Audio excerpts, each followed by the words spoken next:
Imagine the most powerful army of the ancient world, 900 iron chariots crushing everything in their path for 20 years. Now imagine them being defeated by a strategy so unexpected, so impossible, that even today it seems like fiction. Meet Deborah, not a king, not a general, but a woman whose courtroom was under a tree. When God whispered his battle plan to her, it defied every rule of warfare. She would convince a terrified commander, gather 10,000 farmers against professional soldiers, and watch heaven itself join the fight. But the most shocking twist? The enemy's greatest weapon would become their death trap, and the final victory blow would come from the last person anyone expected. This isn't just ancient history. It's proof that when God fights, the impossible becomes inevitable. After Joshua died, something terrible happened to God's chosen people. They forgot all about the Lord who had brought them out of Egypt and given them the promised land. Instead of worshiping the one true God, they started bowing down to the false gods of their neighbors, gods made of wood and stone that couldn't see, hear, or help anyone. The Bible tells us in Judges chapter 4, verse 1, "Again, the Israelites did evil in the eyes of the Lord, now that Ehud was dead." This wasn't the first time Israel had turned away from God, and sadly, it wouldn't be the last. They kept making the same mistake over and over again, forgetting the God who loved them and chasing after things that seemed more exciting. Because of their disobedience, God decided to teach his people a hard lesson. Judges 4:2 explains exactly what happened. "So the Lord sold them into the hands of Jabin, king of Canaan, who reigned in Hazor. Sisera, the commander of his army, lived in Harosheth Hagoyim." This wasn't just bad politics or unfortunate circumstances. God himself allowed these enemies to rule over Israel because his people had broken their promises to him. King Jabin ruled from his fortress city of Hazor, but the real terror came from his military commander, Sisera. This man was absolutely ruthless and seemed to enjoy making life miserable for the Israelites. He had at his command something that made him nearly unstoppable, an army equipped with iron chariots that struck fear into everyone who saw them. The Bible tells us in verse 3 that Sisera had 900 chariots fitted with iron and had cruelly oppressed the Israelites for 20 years. These weren't ordinary wooden chariots pulled by horses. These were war machines covered with iron plates, making them like ancient tanks rolling across the battlefield. When people heard the thunder of iron wheels on stone roads, they ran for their lives. For 20 long years, this oppression continued. 20 years of fear, 20 years of suffering, 20 years of wondering if God had completely forgotten about them. Mothers couldn't let their children play safely outside. Fathers couldn't travel to neighboring towns without risking their lives. Merchants stopped trading because the roads were too dangerous. The simple joys of daily life disappeared under the shadow of Canaanite rule. Travel became so dangerous that people only moved in large groups or at night. Farmers had to work their fields in fear, never knowing when Sisera's soldiers might sweep down and steal their crops or burn their homes. Young men lived in constant worry that they might be captured and forced to work as slaves. Young women feared even worse fates at the hands of enemy soldiers. The sound of those iron chariots became the soundtrack of Israel's nightmare. Day and night the people could hear them rolling through their villages, a constant reminder that they were prisoners in their own promised land. What should have been a place of blessing and peace had become a place of terror and despair. But even in this darkness, God was watching. He heard every cry of his suffering people. He saw every tear that fell. He knew exactly when the right moment would come to act. The Israelites didn't know it yet, but their deliverance was already being prepared in heaven. The suffering Israel experienced under Canaanite rule wasn't just random bad luck or the result of political changes. It was divine justice, God's way of disciplining his people for breaking the covenant they had made with him. When their ancestors had stood at Mount Sinai, and later when they entered the Promised Land, They had made solemn promises to worship only the Lord and follow his ways, but those promises had been forgotten and broken. Instead of staying faithful to the God who had performed incredible miracles to save them from slavery in Egypt, the Israelites had turned to worship Baal, Asherah, and other false gods of the Canaanites. These gods promised easy prosperity, good harvests, and pleasure without the moral demands that came with following the true God. The people had forgotten the amazing things God had done for them. They forgot how he had sent 10 plagues on Egypt to force Pharaoh to let them go. They forgot how he had parted the Red Sea so they could escape on dry ground, while Pharaoh's army drowned behind them. They forgot how he had provided manna from heaven every morning for 40 years in the wilderness, and how he had brought water from rocks when they were thirsty. They forgot how the walls of Jericho had fallen at the sound of their trumpets, and how God had made the sun stand still so Joshua could win a complete victory over their enemies. All these incredible memories had faded as they became comfortable in their new land and started looking at their pagan neighbors with envy instead of gratitude toward God. The false gods they chose to worship were nothing but carved images of wood overlaid with gold and silver. Isaiah 44 would later describe such idols perfectly. They had eyes but could not see, ears but could not hear, mouths but could not speak. They were powerless to help anyone, yet Israel chose them over the living God who had demonstrated his power in ways no one could deny.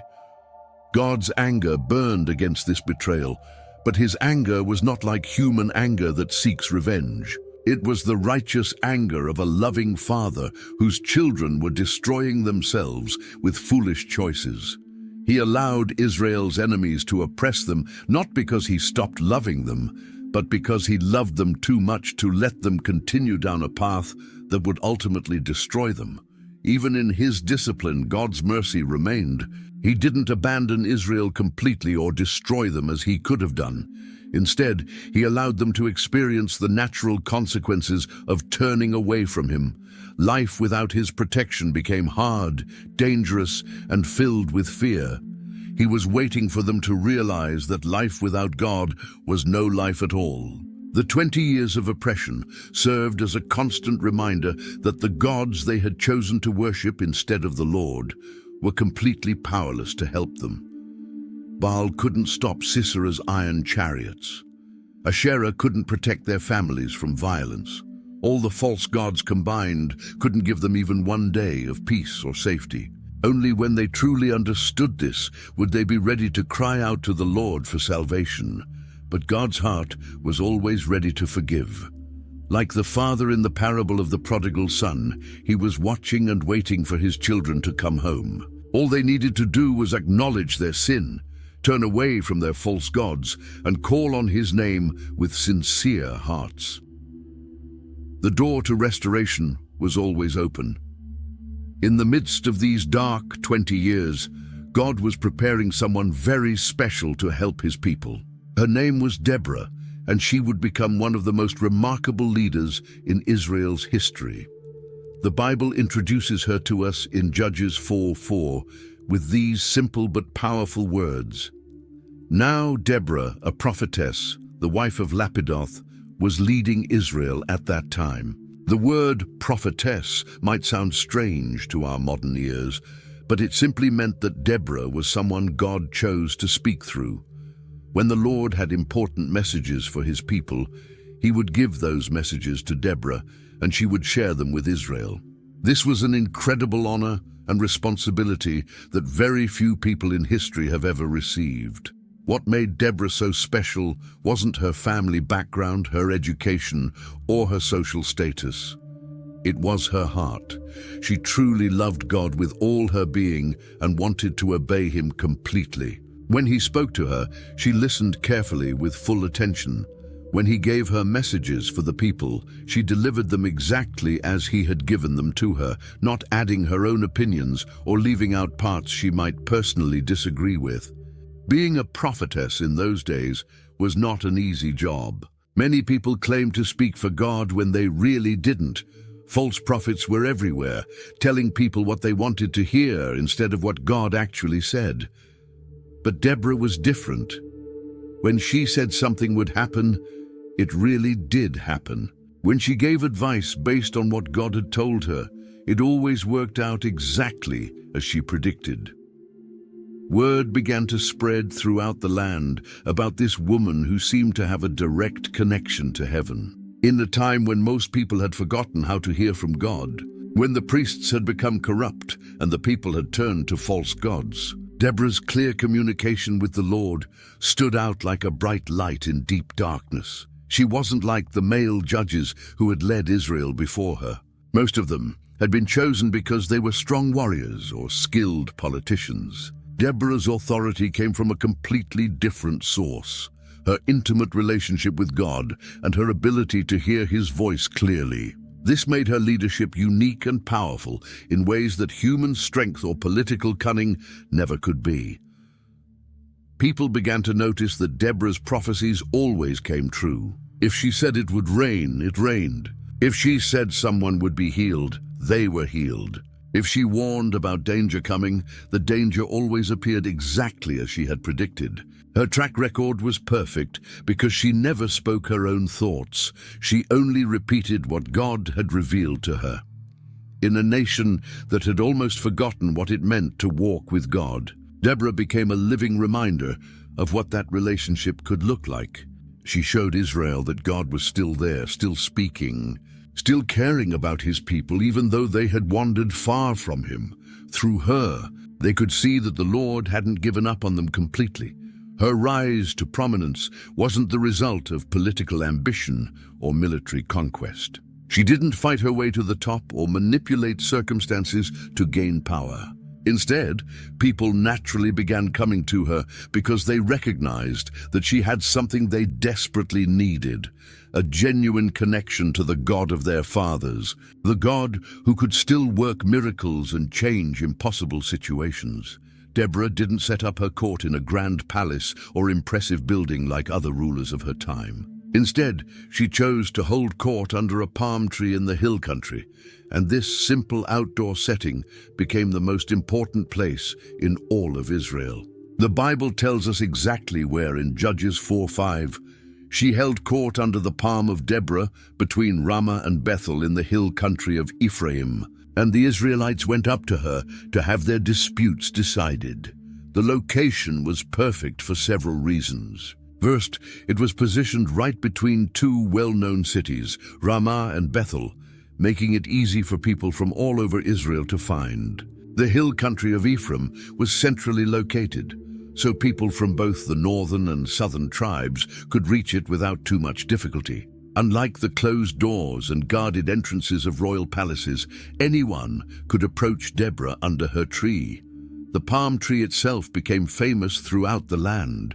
It was called the Palm of Deborah, and just mentioning that name would tell people exactly where you meant. This wasn't just any random tree. It became a symbol of hope and justice for oppressed people everywhere. Under its shade, fairness ruled instead of favoritism, and God's wisdom was available to anyone who needed it. Day after day, people made the journey to seek Deborah's judgment. Some came with complicated disputes between neighbors about property boundaries or business deals gone wrong. Others brought family conflicts that needed wise guidance to resolve. Farmers came when someone had stolen their livestock. Merchants came when trading partners had cheated them. The problems were as varied as human nature itself. What made Deborah's court different from any other court in the land was that she didn't make decisions based on who could pay the biggest bribe or which family had the most political influence. She listened to both sides of every dispute carefully, prayed for God's wisdom, and then gave judgments that were truly fair and right. Her decisions brought peace where there had been conflict and restored relationships that had been broken by misunderstandings or selfishness. People traveled for days just to bring their problems to the palm of Deborah. Word had spread that this was a place where justice could actually be found, where the poor would be treated fairly alongside the rich.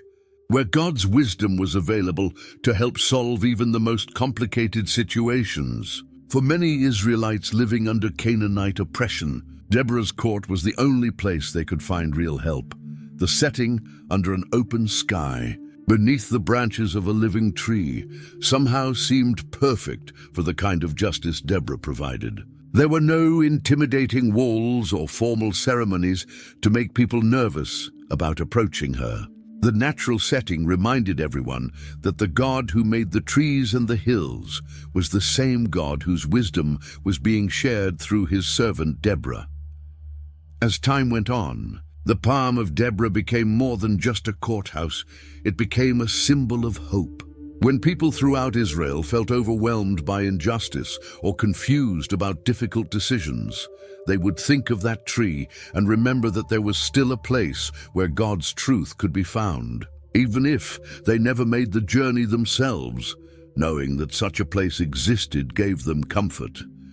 Visitors to Deborah's court often left with more than just solutions to their immediate problems. They had experienced what it was like to receive counsel from someone who truly walked with God. They had seen firsthand that the Lord was still active in Israel, still caring about the daily struggles of his people, still willing to provide wisdom and guidance to those who sought it with sincere hearts. Being Israel's judge during such a difficult time meant that Deborah carried enormous emotional and spiritual weight on her shoulders every single day. As people came to her court from all over the nation, she heard story after story of suffering under Canaanite rule. Each tale of injustice, fear, and desperation added to the heavy burden she felt for her people's welfare. Families would come to her with tears in their eyes, telling how Sisera's soldiers had stolen their grain right before harvest time, leaving them with nothing to feed their children through the winter. Young women would whisper their fears about traveling alone, knowing that enemy soldiers roamed the roads looking for victims. Elderly men would share their heartbreak over sons who had been taken away to work as forced laborers in Canaanite cities. But as painful as it was to hear about the physical suffering of her people, what hurt Deborah's heart even more was seeing their spiritual condition. Israel had completely lost their sense of identity as God's chosen people. They had forgotten what made them different from all the other nations on earth. Instead of being a light to the world, showing what it looked like when people truly followed the Lord, they had become just like everyone else around them. The people who came to her court had forgotten the amazing stories of their ancestors. They didn't remember how God had called Abraham out of a pagan land and promised to make his descendants into a great nation. They had forgotten about the miraculous exodus from Egypt, when God had demonstrated his power through 10 incredible plagues. They couldn't recall how he had provided for them in the wilderness and brought them into the promised land flowing with milk and honey, instead of teaching their children about the one true God who had done all these wonderful things. Many parents were taking them to worship at the shrines of Baal and Asherah. Instead of following God's laws about treating the poor with kindness and fairness, they had adopted the selfish ways of their pagan neighbors. Instead of being known for their integrity and compassion, they had become known for the same corruption and cruelty that characterized all the other nations. This spiritual blindness was more dangerous than any army with iron chariots because it was destroying Israel from the inside out. External enemies could only harm their bodies and take their possessions, but turning away from God was damaging their very souls. Deborah could see that even if Sisera disappeared tomorrow, Israel would still be in terrible danger as long as they remained disconnected from their true source of life and strength. Every person who came to the palm of Deborah reminded her of how much work needed to be done. It wasn't enough to just solve individual disputes and problems. The whole nation needed to remember who they were supposed to be and reconnect with the God who had made them his special treasure among all the peoples of the earth. This was a task far too big for any human being to accomplish alone. Yet Deborah didn't become discouraged or give up. She trusted that the same God who had called her to be a prophetess and judge was also able to heal the hearts of his people. She believed that he could restore Israel's spiritual sight and help them remember their true identity as his beloved children. Her faith remained strong even when the problems seemed overwhelming. The burden of leadership also meant that Deborah had to make difficult decisions about when to speak hard truths that people didn't want to hear. Sometimes people came to her court hoping she would tell them what they wanted to hear rather than what God actually said. But as his faithful messenger, she had to deliver his words regardless of whether they were popular or comfortable. One day, as Deborah was spending time in prayer and listening for God's voice, as she did every morning, the Lord gave her a message that would change everything. The revelation was clear and specific. The time of Israel's suffering under Canaanite rule was about to end. After 20 long years of oppression, God was ready to set his people free once again. This wasn't just wishful thinking on Deborah's part or an attempt to encourage people with false hope. This was a direct communication from the God of Israel, the same God who had delivered their ancestors from slavery in Egypt and brought them into the Promised Land. He was about to act on behalf of his people in a mighty way that would remind everyone of his power and faithfulness. But the victory wouldn't come in the way anyone might naturally expect. God revealed to Deborah that this wouldn't be won through superior military strategy, better weapons, or larger armies. Israel didn't have any of those advantages anyway. Sisera's 900 iron chariots made him seem invincible from a human perspective. This battle would be won through faith, obedience, and complete dependence on the Lord's supernatural intervention. The revelation showed Deborah that God was looking for people who would trust him enough to follow his battle plan even when it seemed impossible or foolish to human thinking. He wanted leaders who would obey his commands, even when those commands didn't make sense from a military standpoint. This would be a victory that could only be explained by divine power, so that everyone would know the Lord had fought for Israel. God made it clear that this deliverance would require courage from his people. They had spent 20 years living in fear, running and hiding from their enemies. Now they would need to stand up and fight, but not in their own strength. They would need to step out in faith and trust that the same God who had parted the Red Sea and brought down the walls of Jericho could also defeat Sisera's iron chariots. The timing of this revelation was perfect, even though Deborah probably didn't understand all the reasons why God had waited exactly 20 years to act. Those 2 decades of suffering had served their purpose. They had shown Israel that life without God's protection was miserable and dangerous. They had demonstrated that the false gods they had chosen to worship were completely powerless to help them when real trouble came. More importantly, the years of hardship had prepared the hearts of at least some Israelites to cry out to the true God for salvation. The pain had stripped away their pride and self-sufficiency, making them ready to acknowledge their need for divine help. God always knows the perfect moment to move, and that moment was finally approaching. The revelation also showed Deborah that she would play a crucial role in this coming deliverance. God wasn't just telling her about it so she could sit back and watch from the sidelines. He was calling her to step into the action, to help lead Israel into this miraculous victory. Her faith and obedience would be essential to the success of his plan. This divine message filled Deborah with both excitement and soberness. Excitement because it meant freedom was finally coming for her suffering people. Soberness because she understood the enormous responsibility that was being placed on her shoulders. The words she spoke and the actions she took in the coming days would determine whether Israel experienced God's promised deliverance or remained in bondage for years to come. Even though God had chosen Deborah to be Israel's spiritual leader and judge, he made it clear in his revelation that she would need a military commander to lead the army into battle against Sisera.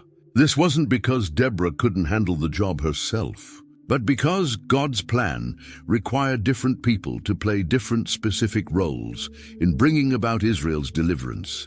The Lord showed Deborah exactly who this military commander should be. His name was Barak, and he was the son of Abinoam from the town of Kadesh, located in the territory of Naphtali in northern Israel. This wasn't Deborah's personal choice or her human wisdom selecting someone she thought would be good for the job.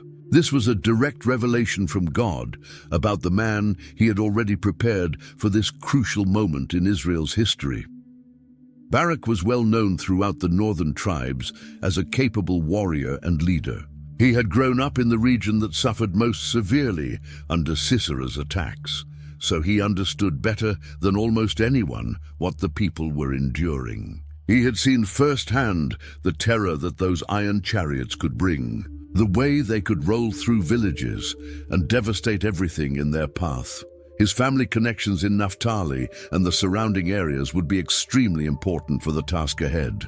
Gathering an army during such dangerous times would require someone who had the trust and respect of the tribal leaders. Barak had those relationships already established through years of proving himself as a man of integrity and courage in his local community. But what made Barak truly suitable for this divine mission wasn't just his military experience or his tribal connections, though both of those were important. God saw something in Barak's heart that made him the right choice, a willingness to trust in the Lord even when circumstances seemed impossible, and the humility to follow God's unusual battle plans instead of relying on conventional military wisdom. The northern tribes where Barak lived had suffered the most under Canaanite oppression. They were the ones who lived closest to Sisera's base of operations and experienced his cruelty most regularly. This meant that Barak and his people had the strongest motivation to fight for freedom, and they would be most willing to take the risks necessary to achieve it. God also knew that Barak would need supernatural courage to face an enemy with 900 iron chariots when his own forces would be mostly farmers and shepherds with basic weapons. Natural bravery wouldn't be enough. He would need the kind of faith-based courage that comes from knowing God is fighting alongside you. The Lord had seen this quality in Barak's character. Another important factor was Barak's location in Kadesh, which was strategically positioned in northern Israel. From there, he could easily communicate with and rally the tribes of Naphtali, Zebulun, and others who would be crucial to assembling the army God wanted. His hometown was perfectly placed for the logistics of organizing this divine military campaign. The fact that God specifically chose Barak by name and gave Deborah detailed information about his family and location proved once again that this entire plan was orchestrated from heaven. Nothing was left to chance or human guesswork. Every detail had been carefully planned by the same God who knew the end from the beginning and could see exactly what would be needed to achieve complete victory over Israel's enemies. As Deborah prepared to summon Barak and deliver God's battle plan to him, she felt the full weight of her calling as a prophetess pressing down on her shoulders. The message she was about to share wasn't just good advice from a wise counselor or the hopeful wishes of someone who wanted to see Israel free. These were direct commands from the God of heaven and earth, and how she communicated them could determine the destiny of an entire nation. She understood that her words carried supernatural power because they came from God himself. When she spoke what the Lord had revealed to her, she wasn't just sharing information, she was releasing divine authority that could change the course of history. The same God who had spoken the universe into existence was now speaking his will through her to accomplish his purposes for his chosen people. If Barak believed her message and obeyed God's commands, Israel would finally be free from 20 years of cruel oppression. Families could live without fear, children could play safely, and the nation could begin to rebuild and prosper again. But if he doubted her words or refused to follow God's unusual battle plan, the people might remain in slavery for many more years to come. Deborah also knew that some people might question her authority to give military commands to a seasoned warrior like Barak. In their culture, it was unusual for a woman to be giving orders to a man, especially about warfare. Some might wonder if she was overstepping her bounds or trying to take on roles that weren't appropriate for her. But she knew that God's calling on her life transcended human traditions and cultural expectations. The stakes couldn't be higher. If this mission failed, it wouldn't just mean continued suffering for Israel. It could also mean that people would lose faith in her prophetic ministry. They might decide that she wasn't really hearing from God after all, and they would stop coming to the palm of Deborah for guidance and justice. Her reputation and effectiveness as God's messenger were on the line, but even more important than her own reputation was the reputation of God himself. If she delivered his message accurately and the plan succeeded, everyone would know that the Lord was still active and powerful on behalf of his people. But if something went wrong, some might blame God rather than recognizing any human failures in carrying out his instructions. She felt the responsibility of representing God well to her entire generation. Yet underneath all these heavy concerns, Deborah had an unshakable confidence that came from her relationship with the Lord. She had heard his voice clearly many times before, and his words had always proven true. She had learned to recognize the difference between her own thoughts and genuine divine revelation. What she had received about Israel's coming deliverance had the unmistakable ring of God's authentic voice. This confidence gave her the courage she needed to move forward despite the enormous responsibility. She knew that the same God who had given her this revelation would also provide everything needed to see it accomplished. Her job was simply to be faithful, to deliver his message exactly as he had given it to her, without adding her own ideas or subtracting anything she might personally find difficult. The time had come to call for Barak and set in motion the events that would lead to Israel's freedom. Deborah took a deep breath and prepared to speak the words that would change everything, knowing that she was about to play her part in one of the greatest demonstrations of God's power that her generation would ever witness. The moment had finally arrived for Deborah to deliver God's battle plan. She knew exactly who the Lord had chosen to lead Israel's army, and she wasted no time in calling for him. Messengers were sent racing through the northern territories with an urgent message. Barak, son of Abinoam, was to come immediately to the palm of Deborah. This wasn't a casual invitation or a polite request. It was a divine summons that couldn't be ignored. When Barak arrived at Deborah's famous palm tree, he found the prophetess waiting with a message that would change his life forever.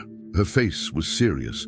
Her voice carried the unmistakable tone of someone speaking for God himself. Without any small talk or gentle preparation, she delivered the Lord's command directly as recorded in Judges 4:6.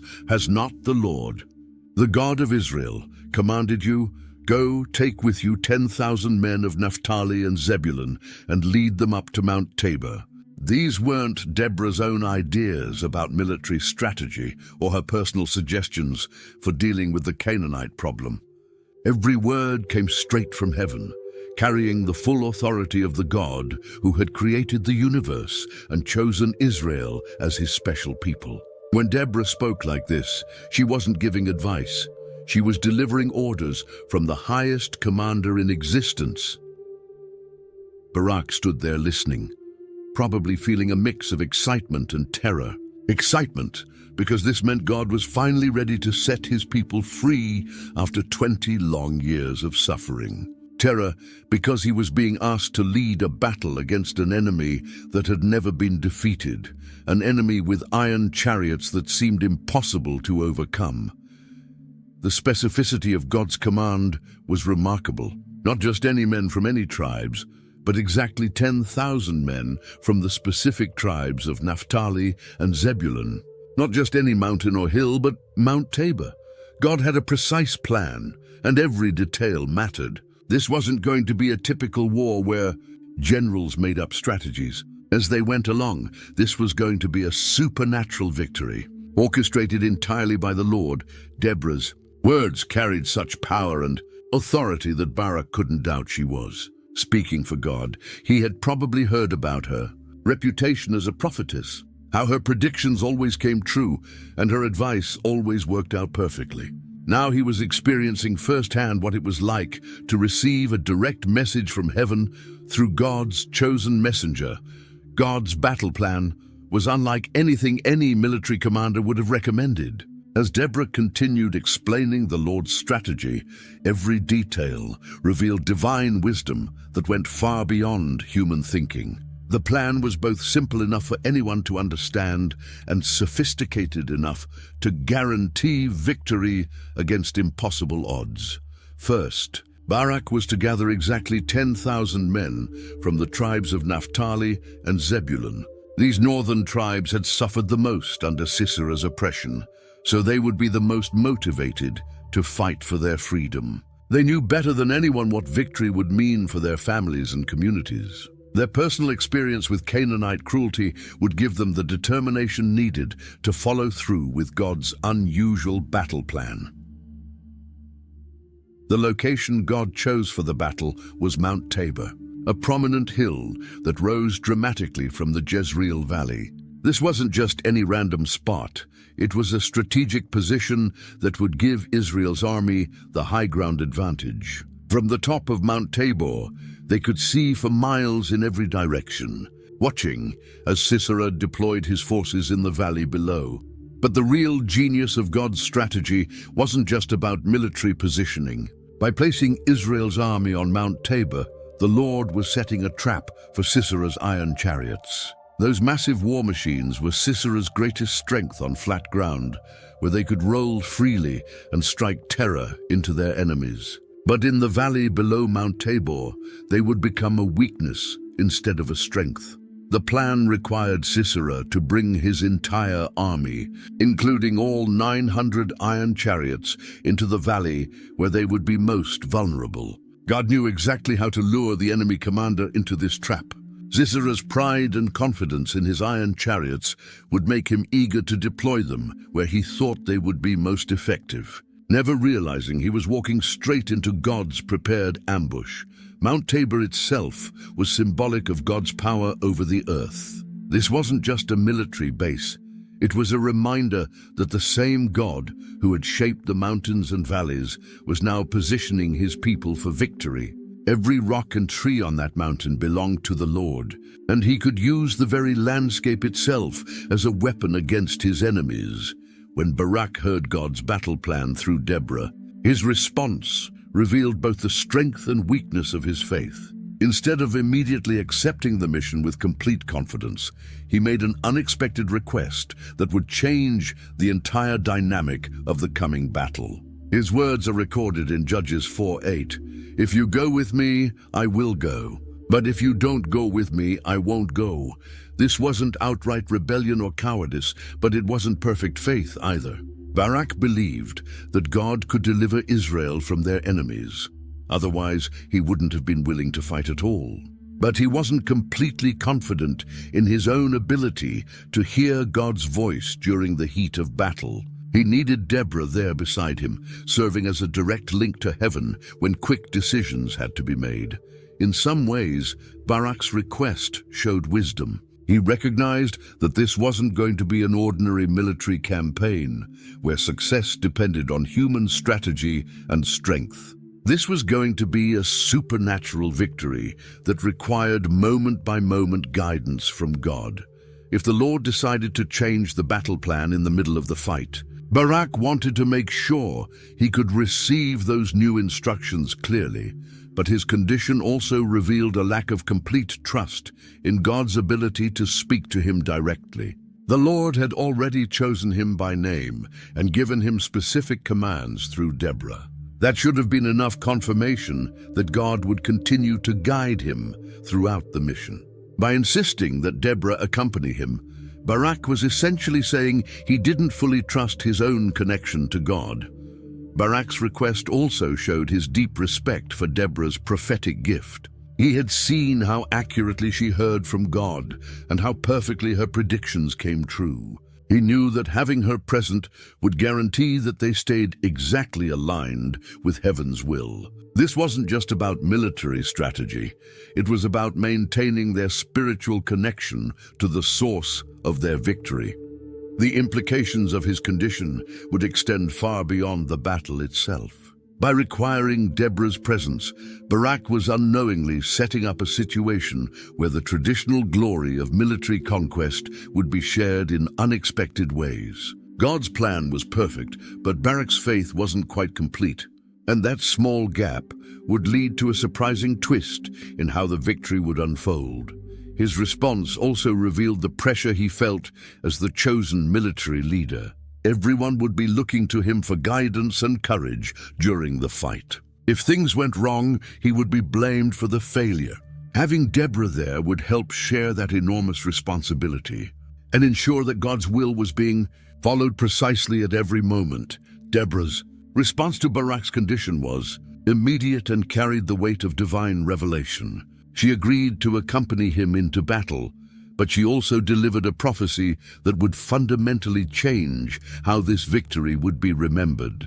Her words in Judges 4:9 were both a promise and a warning. Certainly I will go with you, but because of the course you are taking, the honor will not be yours, for the Lord will deliver Sisera into the hands of a woman. This prophecy wasn't spoken in anger or frustration with Barak's request. Deborah wasn't punishing him for asking her to come along. Instead, she was simply revealing what God had shown her about how events would unfold. The Lord had a specific plan for how this victory would happen, and Barak's condition had just triggered a different aspect of that divine strategy. In their culture, military glory typically belonged to the commanding general who led the army to victory. The man who killed the enemy commander in battle would be celebrated as a hero and remembered in songs and stories for generations. But God's ways are not human ways, and he was about to turn their expectations completely upside down. The prophecy revealed that Sisera, the terrifying commander who had oppressed Israel for 20 years, would indeed be defeated. But he wouldn't die by Barak's sword in a dramatic battlefield confrontation. Instead, the Lord would deliver him into the hands of a woman. This was shocking news in a world where women rarely played direct roles in warfare. Deborah's words carried a deeper meaning about how God chooses to display his power. He delights in using the weak things of the world to shame the strong, the humble to bring down the proud. By having a woman deliver the final blow against Israel's greatest enemy, God would make it crystal clear that this victory came from heaven, not from human military might. The prophecy also served as a gentle correction to Barak's incomplete faith. Since he couldn't trust God to speak to him directly during the battle, the ultimate honor of defeating Sisera would go to someone who would demonstrate complete trust in the Lord's protection and guidance. This wasn't punishment. It was simply the natural consequence of his spiritual condition, but the prophecy contained hope as well as warning. The battle would still be won, Israel would still be freed, and Barak would still lead the army to victory. The only thing that would change was who received the final glory for Sisera's defeat. God's purposes would be accomplished regardless of human weakness or incomplete faith. With God's battle plan clearly understood and Deborah's prophecy delivered, it was time to begin the journey that would lead to Israel's freedom. Together, the prophetess and the military commander traveled north toward Kadesh, Barak's hometown, where the work of assembling God's army would begin. This journey marked the transition from receiving divine revelation to taking concrete action based on what God had revealed. The trip to Kadesh wasn't just about covering physical distance. It was about moving from the world of prophecy into the world of military preparation.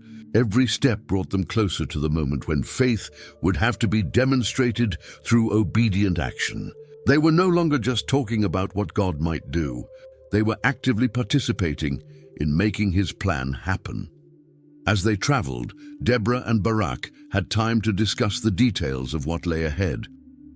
She could explain more fully what God had shown her about the battle, while he could share his knowledge of the northern tribes and how best to rally them for this divine mission. Their different gifts, her spiritual insight and his military experience, would complement each other perfectly.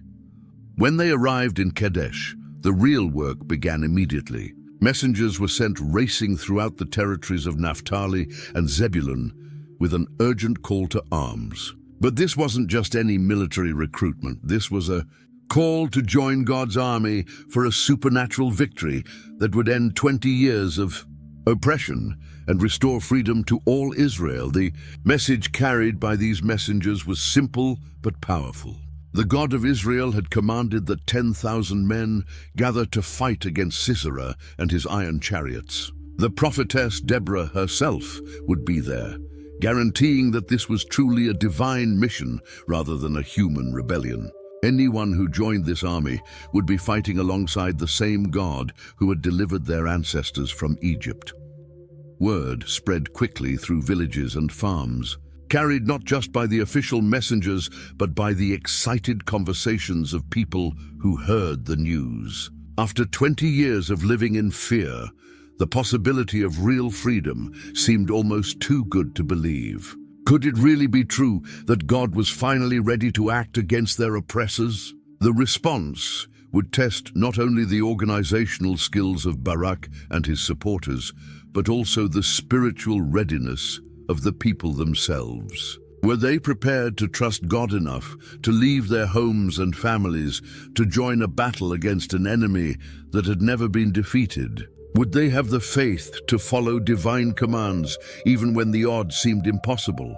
Each man who decided to answer the call would have to make a personal choice between safety and faith, between the familiar fear they had lived with for 20 years and the unknown adventure of trusting God for supernatural victory. As the call to arms spread throughout the northern territories, men began making their way toward the gathering place in increasing numbers. Some came immediately, dropping whatever they were doing the moment they heard that God was finally ready to fight for Israel. Others took longer to decide, weighing the risks and trying to determine if this was really a divine mission or just another doomed human rebellion. The men who responded came from all walks of life. There were farmers who left their fields at the busiest time of harvest season. Shepherds abandoned their flocks to join God's army. Craftsmen put down their tools, and merchants closed their shops. What united them all was their shared suffering under Canaanite rule and their desperate hope that freedom might finally be possible.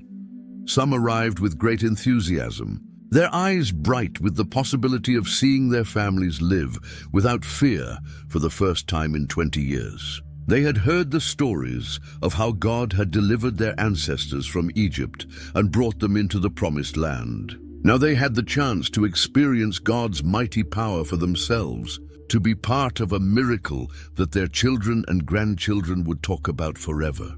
Others came more reluctantly, fully aware of Sisera's terrifying reputation and the power of his iron chariots. They had seen what those war machines could do to anyone who dared to oppose them, but they also knew that staying home wouldn't provide safety if this rebellion failed. At least by joining the fight, they would have some control over their own destiny.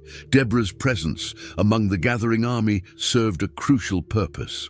Every time someone arrived and saw her there, they were reminded that this wasn't just Barak's idea or a desperate human scheme.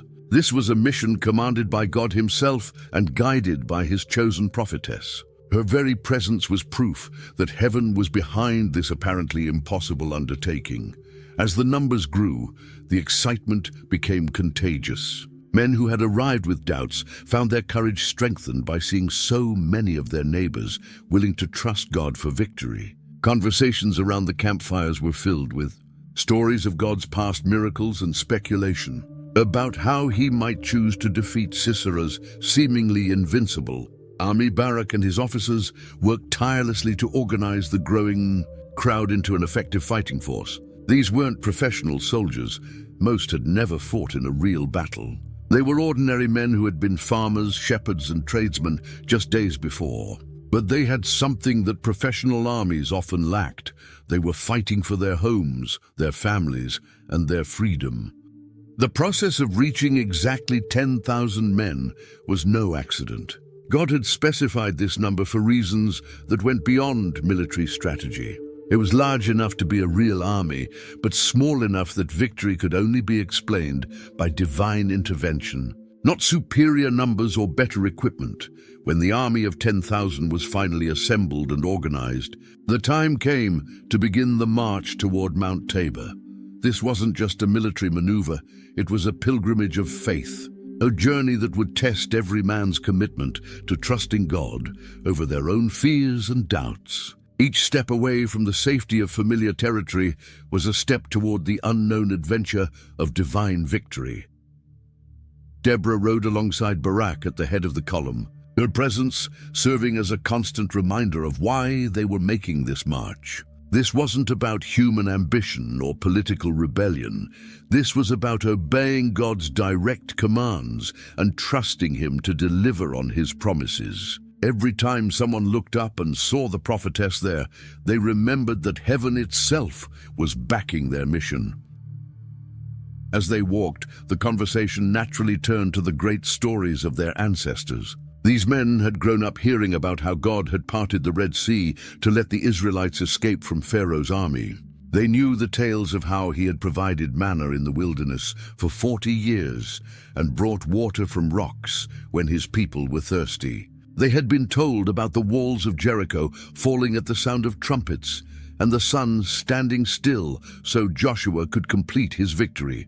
Now, they were about to become part of one of those stories themselves. Their children and grandchildren would someday hear about the day when God defeated Sisera's iron chariots and set Israel free from 20 years of oppression. The thought was both thrilling and terrifying. They were walking straight into the pages of history. The march also served as a time of preparation, not just physically, but spiritually. Many of these men had never really trusted God for anything more dramatic than a good harvest or the healing of a sick animal. Now they were being asked to stake their lives on the belief that the same God who had worked miracles for Moses and Joshua was still alive and still willing to fight for His people. Some probably wrestled with doubts during the long hours of walking. What if God had changed His mind? What if Deborah had misunderstood the message? What if Sisera's iron chariots really were as unstoppable as they seemed? But these fears were balanced by the excitement of finally taking action after 20 years of passive suffering.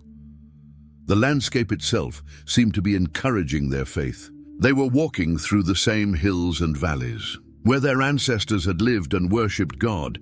Every familiar landmark reminded them of their heritage as the chosen people of the Lord.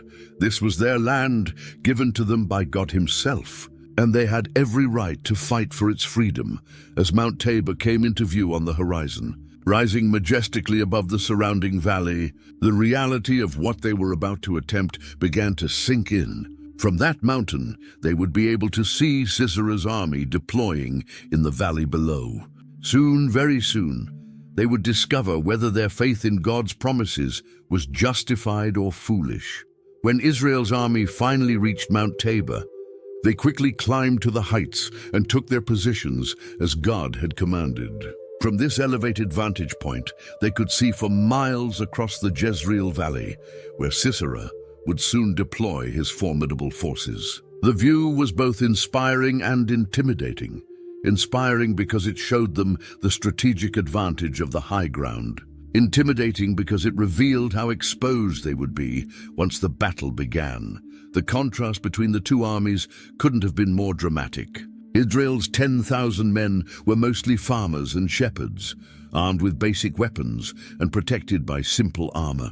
They had no iron chariots, no professional military equipment, and no experience fighting against organized armies. What they did have was God's promise of victory and the presence of His prophetess to guide them.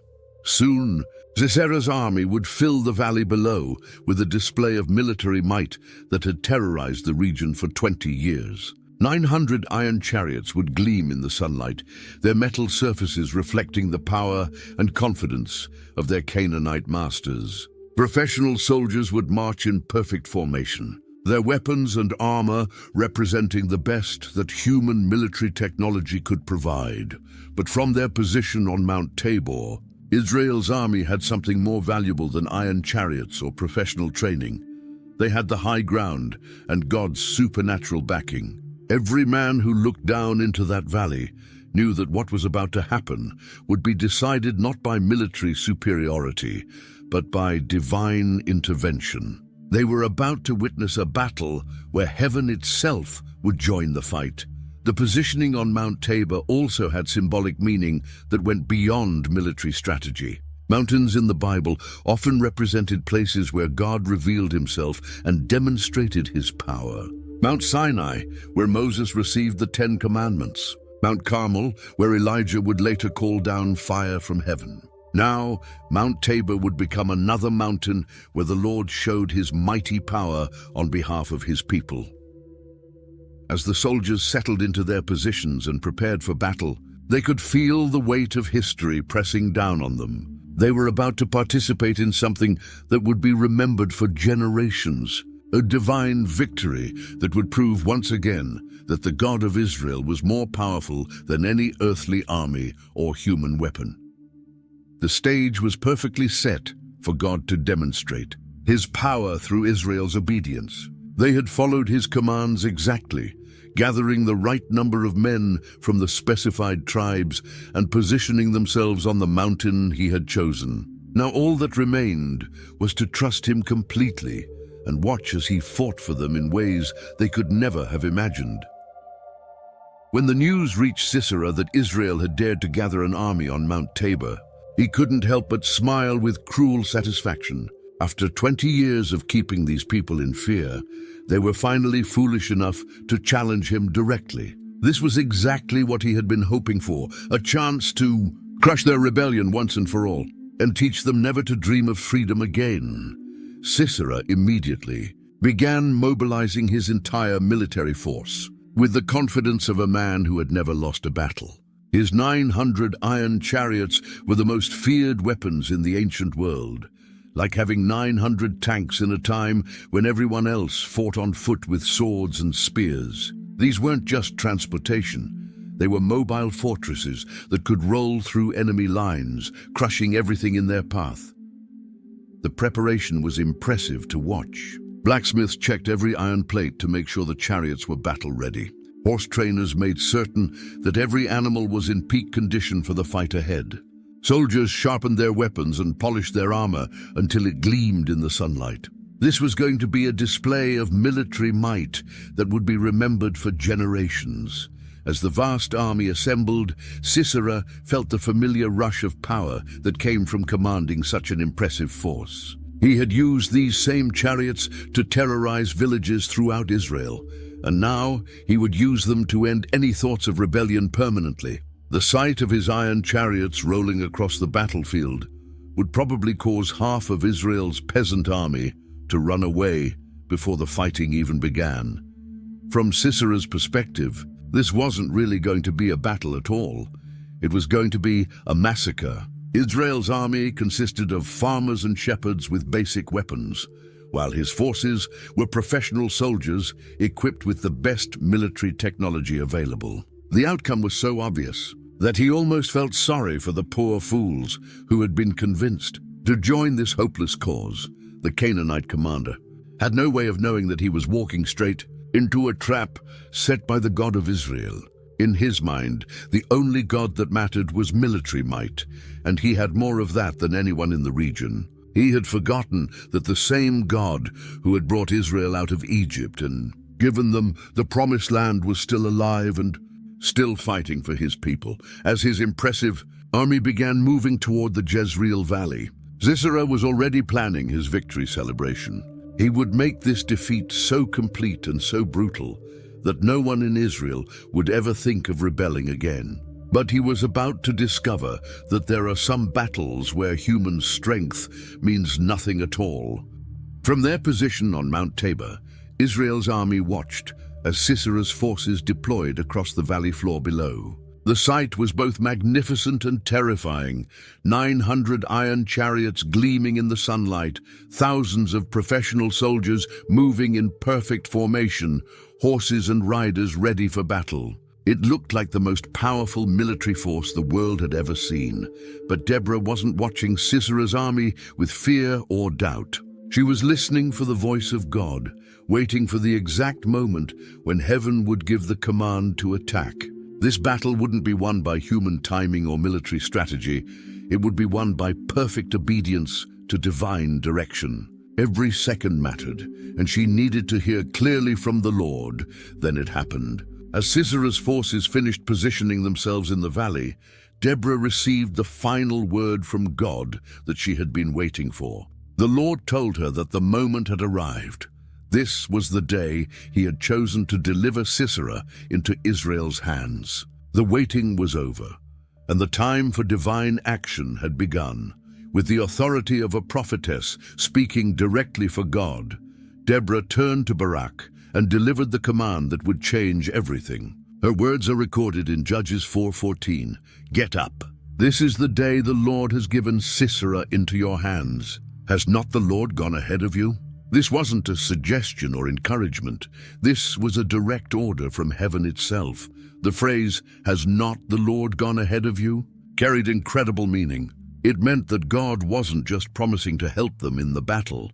He was already there in the valley, preparing to fight alongside them. Before the first sword was drawn or the first arrow was shot, the Lord had already taken his position on the battlefield as Israel's champion.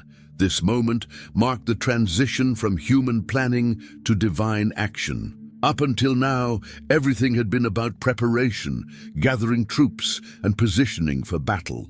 But now God himself was entering the fight, and everything that happened next would be supernatural rather than natural, miraculous rather than ordinary.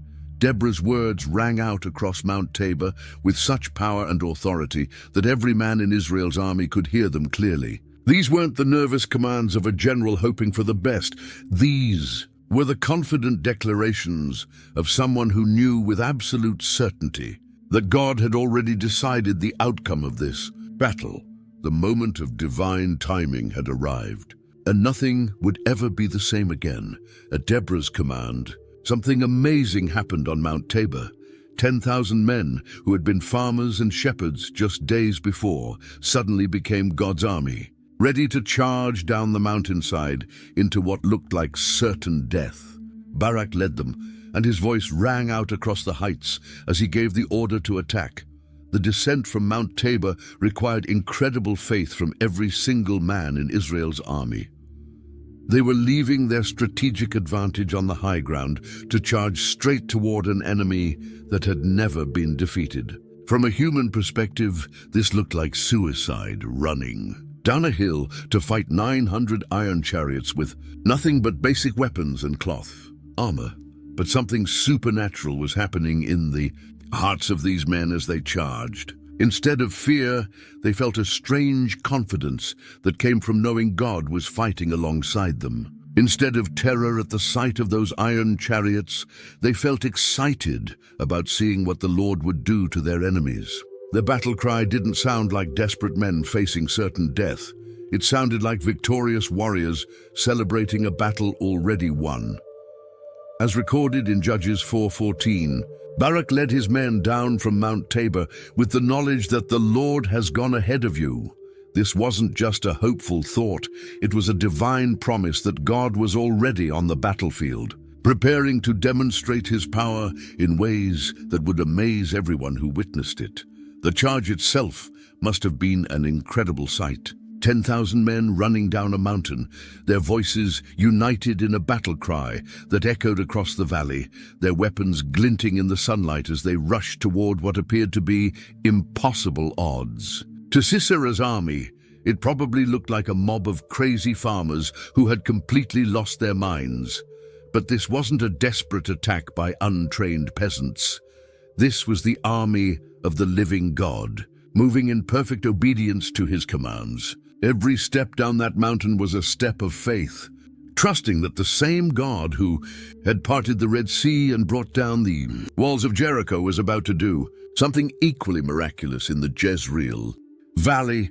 The men charging down Mount Tabor weren't fighting in their own strength or depending on their own weapons. They were instruments of divine judgment, chosen by God to bring his justice to an enemy that had oppressed his people for far too long. What looked like a hopeless attack was actually the beginning of one of the greatest supernatural victories in history.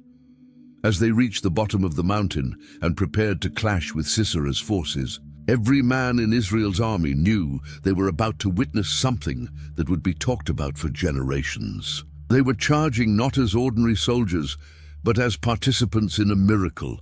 The moment Israel's army engaged Sisera's forces, something extraordinary began to happen in the natural world around them. The God who controls the weather and commands the elements decided to enter the battle in a way that no one could have expected. What started as a normal sunny day suddenly became a supernatural demonstration of divine power. Dark clouds began gathering overhead with impossible speed, as if the very heavens were preparing to join the fight. Then the rain began. Not just ordinary rain, but torrential downpours that seemed to be aimed specifically at making life miserable for Sisera's iron chariots. Within minutes, the valley floor began turning into a muddy swamp that would trap those heavy war machines like flies in honey. Judges 5:4 describes what happened. When you, Lord, went out from Seir, when you marched from the land of Edom, the earth shook, the heavens poured, the clouds poured down water. This wasn't just a convenient rainstorm. This was the Lord of hosts personally entering the battle to fight for his people, using the forces of nature as his weapons. The iron chariots that had been Sisera's greatest advantage suddenly became his worst nightmare. These massive war machines had been designed to roll smoothly across firm ground, striking terror into enemy armies with their speed and power. But in the muddy mess that the valley had become, they couldn't move at all.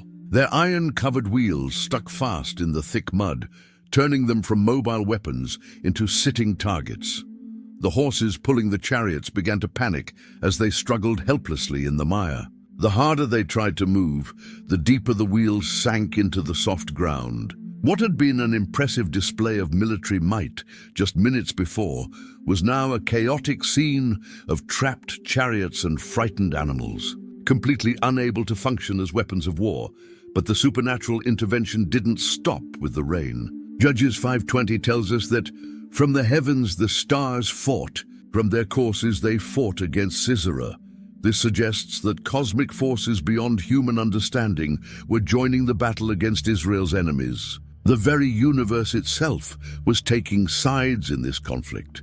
The confusion and panic that seized Sisera's army wasn't just the result of tactical problems. It was supernatural chaos sent by God to destroy their ability to fight effectively. Soldiers who had been confident and organized just moments before suddenly couldn't think clearly or follow orders. Their superior training and experience became useless as divine confusion clouded their minds. Meanwhile, Israel's army found themselves fighting with strength and courage that came from heaven itself. Every swing of their swords, every shot of their arrows seemed to be guided by divine power. They were no longer just farmers and shepherds. They had become instruments of God's judgment, unstoppable in their advance against the enemy. What had started as Sisera's confident assault on Israel quickly turned into a complete disaster for the Canaanite forces. As God's supernatural intervention continued, the panic and confusion among their ranks grew worse by the minute. Soldiers who had never known defeat suddenly found themselves helpless against an enemy they had expected to crush without effort. The Bible describes what happened in Judges 1:15. At Barak's advance, the Lord routed Sisera and all his chariots and army by the sword. This wasn't just a military victory, it was divine judgment being executed through human instruments. Every blow struck by Israel's army carried the power and authority of heaven itself. Professional soldiers who had terrorized the region for 20 years suddenly couldn't fight effectively at all. Their weapons felt heavy in their hands. Their armor seemed to weigh them down instead of protecting them. And their battlefield experience became useless against an army that was being supernaturally empowered by the God of Israel, the iron chariots. That had been the source of Canaanite. Confidence were now scattered across the muddy battlefield like broken toys. Some were overturned, others were stuck so deep in the mud that their crews had abandoned them completely. The sight of these supposedly invincible war machines, rendered helpless by rain and mud, must have been incredibly encouraging to Israel's advancing army. As the reality of their situation became clear, Sisera's forces began to break ranks and run. What had started as an organized military formation quickly became a mob of frightened men trying to save their own lives. The army that had marched confidently into battle was now fleeing in panic, abandoning their weapons and equipment as they ran. The Israelites pressed their advantage, pursuing the enemy with the determination that came from knowing God had delivered their oppressors into their hands. After 20 years of living in fear of these same soldiers, they now had the opportunity to ensure that their families would never have to be afraid again. They chased the fleeing Canaanites with the knowledge that this was divine justice finally being served. The pursuit wasn't just about military victory, it was about complete liberation. As long as any of Sisera's army remained organized and dangerous, they could regroup and return to terrorize Israel again. But God's plan was for total victory, ensuring that this threat would be eliminated permanently so his people could live in peace. The battlefield became a scene of absolute triumph for Israel and complete devastation for their enemies. The army that had seemed invincible just hours before was now scattered and broken, their power destroyed by the same God who had delivered the Israelites from slavery in Egypt centuries earlier. When Sisera realized that his entire army was being destroyed and that defeat was inevitable, he made a decision that would have been unthinkable just hours earlier. The mighty commander who had terrorized Israel for 20 years abandoned his iron chariot and began running for his life on foot. The man who had been the symbol of Canaanite power was now just another frightened soldier trying to escape from God's judgment. According to Judges 4:15, Sisera got down from his chariot and fled on foot as his army was being completely routed. This wasn't a strategic withdrawal or an organized retreat. This was pure panic. The commander, who had never known defeat, was experiencing the terror that his victims had felt for 2 decades. Except now, he was the one being hunted. His flight took him away from the main roads, where he might be recognized and captured by pursuing Israelites. Instead, he headed toward the hills, where he hoped to find someone willing to hide him from his enemies. In his desperation, he remembered that there were some non-Israelite families in the area who had maintained peaceful relationships with King Jabin's government. The irony of his situation was overwhelming. The man whose iron chariots had made travel dangerous for ordinary Israelites was now the one afraid to use the roads. The commander, who had made others flee in terror, was now experiencing that same terror himself. God's justice was being served in the most personal way possible. As Sisera ran, he was probably thinking about how quickly everything had changed. Just that morning, he had been confident of victory, certain that his superior military force would crush Israel's rebellion permanently. Now his army was destroyed, his chariots were useless, and he was running for his life through unfamiliar territory. His destination was the tent of Heber the Kenite, whose family had maintained peaceful relations with the Canaanite government. The Kenites were nomadic people who tried to stay neutral in the conflicts between different nations, trading with everyone and fighting with no one. In Sisera's desperate mind, this seemed like his best chance for sanctuary, but Sisera had no way of knowing that he was running straight toward the fulfillment of Deborah's prophecy. When she had told Barak that the Lord will deliver Sisera into the hands of a woman, she hadn't been speaking about herself or any female warrior in Israel's army. She had been referring to a woman named Jael, who was waiting in a tent not far from where Sisera was now fleeing. As the exhausted commander approached what he hoped would be safety, he was actually walking into the final act of God's perfect plan for Israel's complete liberation from Canaanite oppression. When the exhausted and desperate Sisera arrived at the tent of Heber the Kenite, he was met by Heber's wife, Jael. She immediately recognized who he was, the feared commander of Canaan's army, the man whose name had struck terror into hearts throughout the region for 20 years. But instead of being afraid, she saw an opportunity to play a crucial role in Israel's divine victory. Jael welcomed Sisera into her tent with the kind of hospitality that was expected in their culture. She offered him protection and comfort, acting like someone who was honored to help such an important military leader. Her behavior gave no hint of what she was planning to do once he let his guard down completely. The Bible records their interaction in Judges 4:18-19. Jael went out to meet Sisera and said to him, "Come, my lord, come right in. Don't be afraid." So he entered her tent and she covered him with a blanket. "I'm thirsty," he said. "Please give me some water." She opened a skin of milk, gave him a drink and covered him up. Sisera asked for water, but Jael gave him milk instead, a gesture that seemed even more generous and hospitable. Milk was more nourishing than water and would help restore his strength after the long, desperate flight from the battlefield. To Sisera, this seemed like evidence that he had found a safe haven where he could rest and recover. Feeling secure under Jael's protection and exhausted from the disaster he had just experienced, Sisera quickly fell into a deep sleep. The stress of losing his entire army, the physical exertion of his desperate escape, and the relief of finding apparent safety all combined to make him unconscious to everything around him. He had no idea that his sleep would be permanent.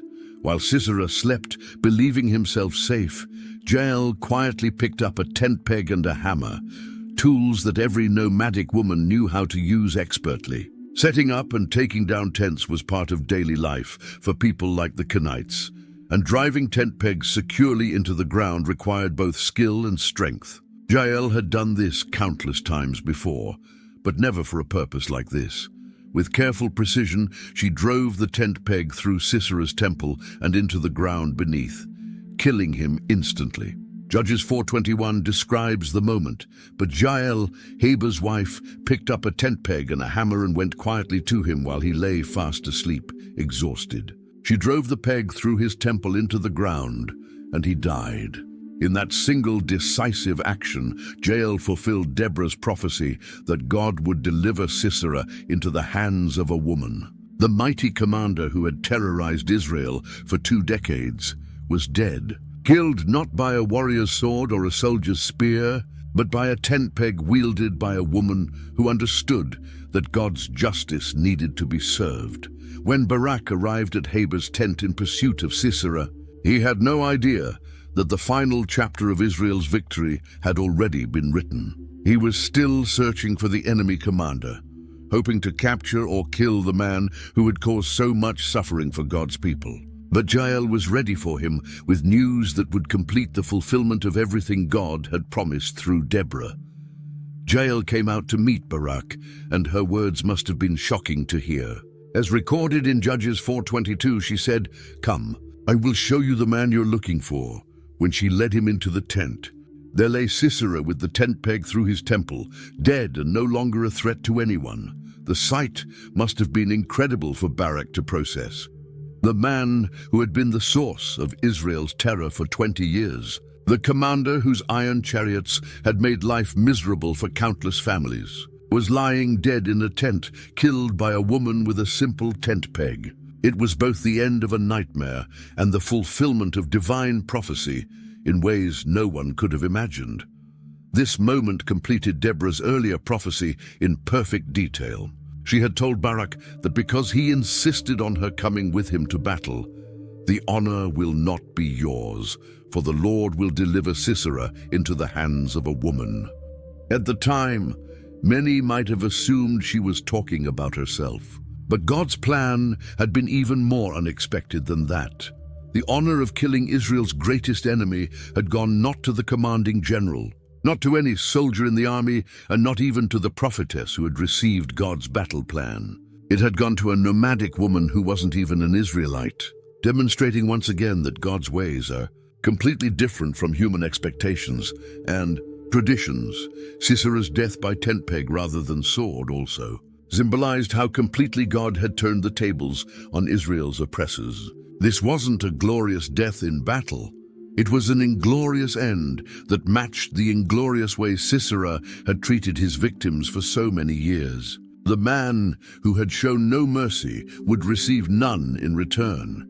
With Sisera dead and his army completely destroyed, Israel's victory was total and complete. The threat that had hung over them for 20 years was permanently removed. Families could live without fear. Children could play safely. Merchants could travel freely. And farmers could work their fields without worrying about enemy soldiers stealing their crops. The battle that had begun with what looked like impossible odds had ended, with the most complete victory anyone could have imagined. Not a single enemy soldier remained to threaten Israel again, and their supposedly invincible commander was dead, killed by a woman with a tent peg. God had demonstrated once again that when he fights for his people, victory is certain regardless of how impossible the situation might appear to human eyes.